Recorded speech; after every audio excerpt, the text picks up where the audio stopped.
ఇప్పుడు నేను అడిగే ప్రశ్న ఒక హిందూ పండితులు నాతో అడిగినారు. అతను తర్వాత అయినా నాకు ఈ ప్రశ్నకి సమాధానం ఇవ్వండి అని చెప్పారు. ప్రపంచంలో ఎంతమంది మానవులైతే పుడుతున్నారో వాళ్ళ తల్లిదండ్రులు వాళ్ళ తాత ముత్తాతలు ఏదైతే వాళ్ళకు ఆచారాలు నేర్పిస్తున్నారో అదే భ్రమలో బ్రతుకుతున్నారు. మీ దగ్గర నిజం ఉన్నప్పుడు, మీ దగ్గర ఖురాన్ ఉన్నప్పుడు మీ పండితులు అందరినీ ఎందుకు ఎక్కువగా ప్రచారం చేయటం లేదు? ఈ ప్రపంచంలో ప్రచారం అనేది ఎక్కువగా ఏ జాతి వాళ్ళు ఏదైతే ఉన్నారో వాళ్ళ గురించి చెప్పుకుంటున్నారు కదా. మీ ఇస్లాంలో నిజం ఉన్నప్పుడు మీరు ఎక్కువగా ఎందుకు ప్రచారం చేయడం లేదు? ఒక ముస్లింని నేను అడిగినప్పుడు ముందు మా ముస్లింలు బాగుపడితే తర్వాత వేరే వాళ్ళని ప్రచారం చేశామని చెప్పారు. మీ దగ్గర సత్యం ఉన్నప్పుడు అందరి కోసం ఖురాన్ అయినప్పుడు మీరు ఎక్కువగా ప్రచారం ఎలా చేయాలి అని ఖురాన్లో అల్లా ఎక్కడ చెప్పి ఉన్నాడు? చూడండి, ఇస్లాం సత్యధర్మం ఈ విషయంలో ఎలాంటి ప్రశ్న లేదన్నమాట. ఎందుకు? ఇస్లాం సత్యధర్మం, ఖురాన్ అల్లా గ్రంథం, అల్లా ఏకైక దైవం, ఇన్న దీన ఇందల్లాహిల్ ఇస్లాం, అల్లా దృష్టిలో అసలు ధర్మం ఇస్లాం మాత్రమే. అయితే ఎక్కువగా ప్రచారం జరిగితే ఇది సత్యధర్మం, తక్కువ ప్రచారం జరిగితే ఇది కాదు అని చెప్పడానికి కూడా ఎలాంటి ఆస్కారం లేదు. మరో విషయం ఏంటంటే, ఈ సౌభాగ్యం అనేది అందరికీ లభించదు.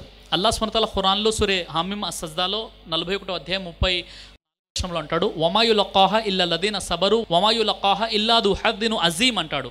ఈ దావా సందేశం అనేది ఇది చాలా సహనశీలురు గొప్ప వ్యక్తులకు మాత్రమే ప్రాప్తమవుతుందని అల్లా చెప్పేశాడు. ఎందుకు? ఖురాన్లోని 41వ అధ్యాయంలోని సూరే హామీమ్ సజ్దా ఆయత్ నెంబర్ 33లో మీరు చూసినట్లయితే, వమన్ అహసన్ కౌలం మిమ్మన్ దా ఇలల్లాహి వ ఆమిల స్వాలిహన్ ఖాల ఇన్ననీ మినల్ ముస్లిమీన్, అల్లా వైపునకు పిలిచి మంచి పనులు చేసి నేను ముస్లిం అని ప్రకటించే వ్యక్తి మాట కంటే మంచి మాట మరెవరిది కాగలదు అని అల్లా చెప్పాడు.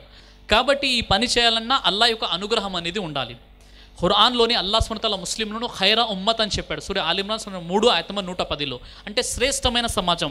ఖురాన్లో సూరే బఖరా సూరా 2 ఆయత్ 143లో ఉమ్మతే వసద్ అని చెప్పాడు, మధ్యస్థ సమాజం అని చెప్పాడు. ఖురాన్లో సూరే అల్ అహ్జాబ్ సూరా 33 ఆయత్ నెంబర్ 40లో వ ఖాతమన్ నబియీన్ ముహమ్మద్ సల్లల్లాహు అలైహి వసల్లం, చిట్ట చివరి ప్రవక్త, ఆయన తర్వాత ఏ ప్రవక్త రాడు అని అల్లా సుబ్హానహు వ తఆలా ఖురాను గ్రంథంలో తెలియచేశాడు. ఇక ఖురానులోని 6236 వాక్యాలలోని 525 వాక్యాలు ఏవైతే ఉన్నాయో, ఆయతులు ఏవైతే ఉన్నాయో, అది షరీ అహకామాత్, నమాజ్, రోజా, జకాత్, హజ్ సంబంధించినటువంటి విషయాలు. మిగతా 6236లోని 525ని మైనస్ చేస్తే 5711 ఆయతులు ఉంటాయి. 5711 ఆయతులో అల్లా అంటున్నాడు, మీరు ఈ ధర్మాన్ని ఇతరులకు తెలియచేయండి. క్రైస్తవుల విశ్వాసాలు ఏంటి, వారికి సందేశం ఎలా ఇవ్వాలి, బహుదైవోపాసన దాన్ని ఏ విధంగా ఖండించాలి, నాస్తికులకు ఎలా సందేశం ఇవ్వాలి, యూదులకు ఎలా సందేశం ఇవ్వాలి, ఎవరైతే కేవలము వారి ఊహాగానాలను అనుసరిస్తుంటారో వారికి ఎలా చెప్పాలో, అన్ని రకాల సందేశాన్ని అల్లా సుబ్హానహు వ తఆలా ఖురాన్లో తెలియజేశాడు. కాబట్టి ఇస్లాం ధర్మంలో ఏ విధంగానైతే 5 పూటలు నమాజ్ చేయడం ఫరజో, ఒక ముస్లిం ధర్మ సందేశాన్ని మానవాళికి అందజేయడం కూడా ఫరజ్. ఈ విషయం చేయనట్లయితే వారు స్వర్గానికి వెళ్ళడమే వారి యొక్క ప్రశ్నార్థకంగా మిగిలిపోతుందని సూరే అల్ అస్ర్ అంటుంది. సూరే అల్ అస్ర్లో 4 విషయాలు ఉన్నాయి స్వర్గానికి సాఫల్యం పొందాలంటే.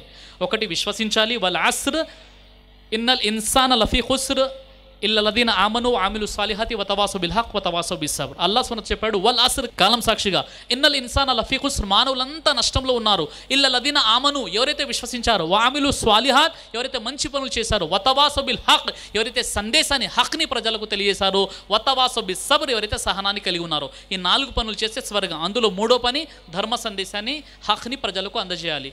కాబట్టి ఈ విషయం దీన్ని మీరు అర్థం చేసుకుంటారని నేను ఆశిస్తున్నాను. అల్లా సుబ్హానహు వ తఆలా ప్రపంచ మానవులందరినీ కూడా ఒకే ఫిత్రత్, ఒకే స్వభావంపై పుట్టించాడు, అదే ఇస్లాం.